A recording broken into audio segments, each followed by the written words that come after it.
Со едноминутно молчење и полагање цвеќе, денес пред спомен плочата на Ангел Винички во село Драгобраште се одбележаа 116 години од загинувањето на виничкиот револуционер, кој бил доверлив курир на Гоце Делчев. Пратена е чета од 80 турски војници за да го ликвидираат Ангел и неговата дружина, кои илегално престојувале на Драгобрашкиот терен.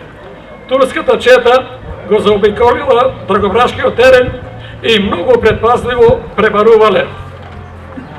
Откако Ангел и неговата дружина дознале за нивната потера, 5 мина од нив успеале да се пробијат преку обрачот на турската чета, а Ангел и уште тројца се забарикадирале и воделе неравна борба со турската чета. Откако ги испукат сите патрони и патроните што ги оставиле од неговите други тројца соборци, одлучил сам да се самоубие.